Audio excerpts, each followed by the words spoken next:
Bonjour, ici Francine pour les carnets de Francine. Aujourd'hui, on va parler encore des mémoires. Tu sais, souvent je vous dis, c'est tellement important qu'on nettoie nos mémoires, qu'on devienne conscient, soyons conscients pour être dans la lumière par après. Alors, un exercice, un jour on me demande de faire un exercice durant un atelier, d'aller m'acheter quelque chose que je désire m'acheter et de l'acheter. De ne pas regarder combien ça coûte, puis de l'acheter.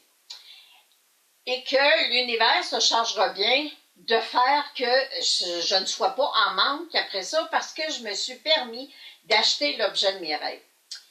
C'est beau de dire aux gens, faites cet exercice-là. Mais il y a une chose, si dans ma mémoire à moi, je ne crois pas que je mérite de me gâter, que je mérite de me choyer, de me permettre de m'acheter quelque chose qui est beau, sans regarder le prix, puis dire, regarde, je le mérite, puis la vie va bien s'arranger, puis que je manque jamais d'argent.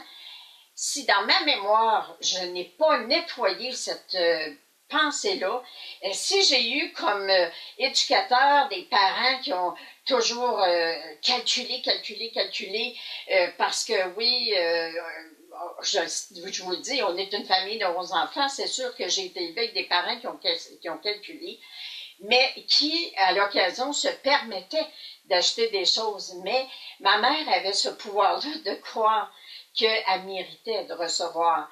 Donc, elle faisait toujours des miracles. Elle faisait toujours arriver des choses extraordinaires. Alors, moi, ce que je vous dis, c'est que oui, c'est beau de dire à quelqu'un de faire cet exercice-là, mais ça n'a pas nettoyé sa fameuse mémoire qui dit « Fais attention à ton argent, puis mets-en de côté, puis il faut tout le temps que tu prévois les mauvais jours, puis fais attention, puis il faut que tu calcules, puis sois prudent, puis dépense pas ton argent. » Elle peut l'acheter. Elle peut l'acheter, l'objet de ses rêves, parce qu'on lui a demandé de le faire, puis on dit de faire confiance. Mais vous ne croyez pas qu'avant d'acheter l'objet de ses rêves, il aurait fallu qu'elle se demande à quoi je pense quand je suis en train de penser que je vais aller au magasin puis je vais aller m'acheter ça. Quelle pensée que j'ai à l'intérieur de moi, qu'est-ce qui monte? Et là, c'est vraiment de devenir conscient, d'accueillir ces pensées-là puis de les jeter à la poubelle. Puis de se demander, qu'est-ce qui arriverait si un jour je décidais de penser différemment?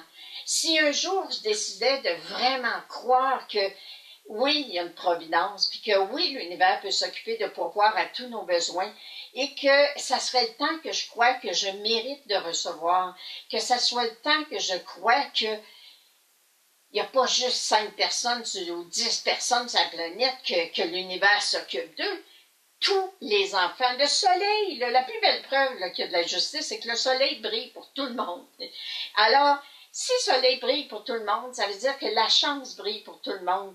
Ça veut dire que la joie est pour tout le monde, la sérénité est pour tout le monde.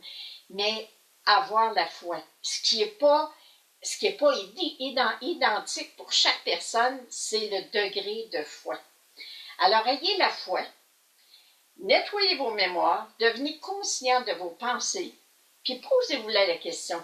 Lorsque vous êtes en train de penser « Oh non, ça ne marchera pas, puis c'est jamais pour moi, puis c'est toujours difficile », demandez-vous « Qu'est-ce qui se passerait si je pensais différemment ?»